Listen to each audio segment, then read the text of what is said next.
السلام علیکم، امید ہے آپ سب خیریت سے ہوں گے۔ یہ ہے بے مول محبت کی ایپیسوڈ نمبر 3۔ شام 7 بجے وہ گھر پہنچی۔ آتے ہوئے صبح سے رات ہو گئی کیونکہ میرم نے اپنی دوست سے کچھ ضروری باتیں ڈسکس کرنی تھی اور وہاں سے اس کے بعد رابعہ کے ساتھ مال چلی گئی اپنے لیے کچھ کپڑے خریدنے جو اس کی سیونگ تھی تاکہ کام پہ جاتے ہوئے پریشانی نہ ہو۔ گھر کی کچھ گروسری لی اور اپنی اماں کے لیے کچھ میڈیسن وغیرہ لی اور کیب بک کروا کر گھر روانہ ہو۔ گھر کے پاس پہنچی اور رک گئی اور اچانک رکنے پر میرم چونک گئی۔ کیا ہوا بھائی؟ ڈرائیور نے جواب دیا، میم آگے 2 گاڑی ٹھہری ہیں اور وہ گزر جائیں تو میں اپنی گاڑی آگے بڑھاتا ہوں۔ میرم نے دیکھا وہ گاڑی بالاج کی تھی اور اس کے ساتھ 2 گارڈ موجود تھے۔ بھائی روکیں، ادھر ہی میرا گھر بس سامنے ہی ہے، یہ لیں آپ پیسے اور جائیں۔ شکریہ، آگے میں چلی جاتی ہوں۔ میرم کیب سے اتر کر اپنے گھر کی طرف بڑھی۔ دروازے کے پاس ہی بالاج کی گاڑی رکی۔ اس نے آنکھوں سے چشمہ اتارا اور اپنی گاڑی سے اترا اور میرم کو پوری طرح اگنور کر کے گھر کے مین گیٹ کو پار کر گیا۔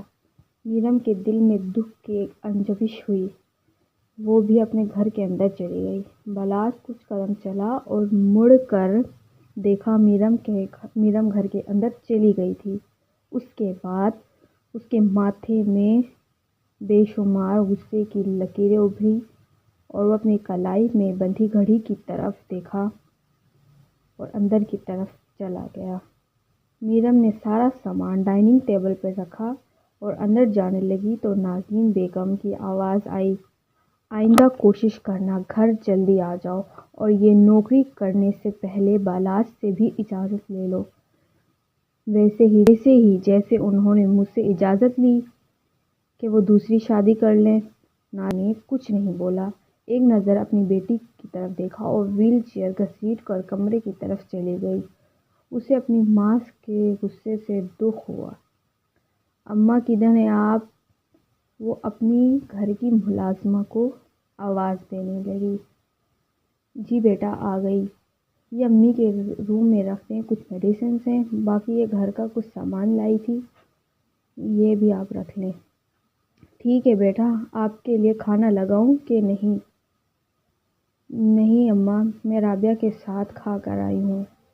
اماں ان کے گھر کی ملازمہ تھی، ان کی اولاد نہ تھی، شوہر بھی حیات نہیں تھے۔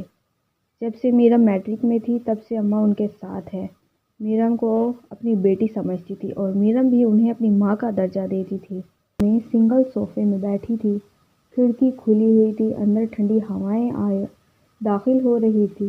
وہ اس وقت کھلے ٹراؤزر شرٹ میں ملبوس تھی، دوپٹے سے بے نیاز، اپنی ٹھوڈی گھٹنوں سے لگائے وہ آسمان کو تک رہی تھی۔ کب ختم ہوگا یہ تماشا، کب کھل کر سانس لوں گی؟ اس نے اپنے دل میں سوچا اور آسمان کی طرف دیکھا۔ آنسو آنکھوں میں جمع ہونے لگے۔ صرف آپ پر ہی بھروسہ ہے، اب تک صبر ٹوٹنے نہیں دیا، وہ اپنے من میں منمنائی اور اپنی آنکھیں بند کی اور کھڑی ہو گئی۔ پاس پڑے موبائل پر ٹائم دیکھا جو 2:30 کا ہندسہ دکھا رہا تھا اور اپنے موبائل پر الارم لگا کے سونے کی کوشش کرنے لگی۔ وہ اپنے کمرے کی لائٹ آف نہ کرتی تھی۔ دوسری طرف بالاج کمرے میں کھڑا سگریٹ پی رہا تھا۔ وہ چلتا ہوا بالکنی کی طرف آ گیا۔ نہ چاہتے ہوئے بھی اس کی نظر کھڑکی کی طرف گئی اور کمرے سے روشنی آ رہی تھی جو اس کے دل کو بھی منور کر رہی تھی۔ اس کی آنکھوں میں نرمی تھی۔ اس وقت نہ غصہ تھا نہ کوئی اناڑی۔ اس کے ذہن میں اپنے والد کی کہی ہوئی بات آنے لگی، جن سے محبت ہو ذہن میں ان کی خیال گردش ہمیشہ رہتی ہے۔ اس نے اپنی آنکھیں موند لی۔